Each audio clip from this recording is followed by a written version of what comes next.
Welcome to Bullet Time. My name is Doug Perry. As we approach this year's E3, we're going to do a Doctor Who time trip back to a few of the greatest and worst moments of the biggest video game show on the planet. Number 7. At the very first E3 held in 1995 in Los Angeles, Sega's early launch and high price tag of $399 for the Sega Saturn sounded okay, but the announcement quickly fell flat after Sony's Steve Race announced the PlayStation would sell for $100 less, a major foreshadowing of the console race to come that Sony eventually won from both Sega and Nintendo.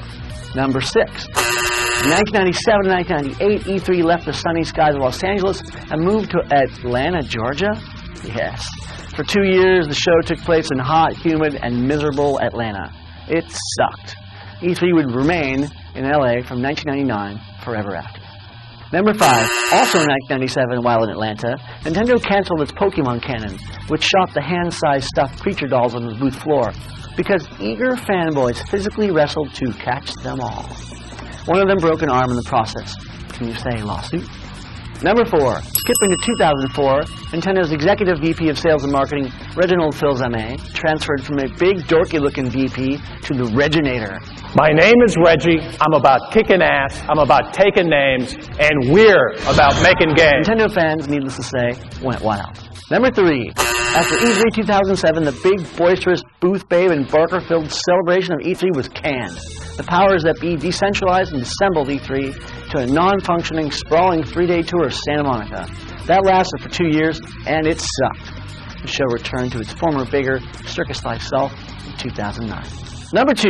Despite the suckitude, in 2008, MTV Games corralled the remaining members of The Who, Pete Townsend and Roger Daltrey, along with Ringo Starr's son, Zach Starkey, to play a full concert to sponsor Rock Band 2, the Orpheus Theater.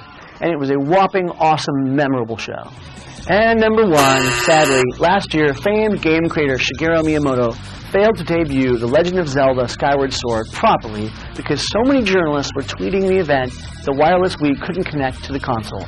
The demo and Mr. Miyamoto's enthusiasm quickly turned to frustration. Bonus! The Zelda demo just made us sad. This next one left us feeling terribly French and clownish all at the same time. In that year, the Cirque du Soleil-driven Connect show might have looked cool from the TV screen, but in reality, Microsoft trapped dozens of journalists on stage for an hour and a half and forced them to wear weird white cloaks as Cirque acrobats silently danced and swooned around them, making everyone cringe and hope, above all else, to vanish into the crowd. It was like a bad French episode of The Twilight Zone, sponsored by the Insane Clown Posse. Look forward to our coverage of E3 from June 5th to 10th, and make sure to visit our Facebook and Twitter pages for more details. Goes every day, ocean spanning beyond my sight, and a million stars way above them at night. You don't have to be high to look in the sky and know that's a miracle open wide.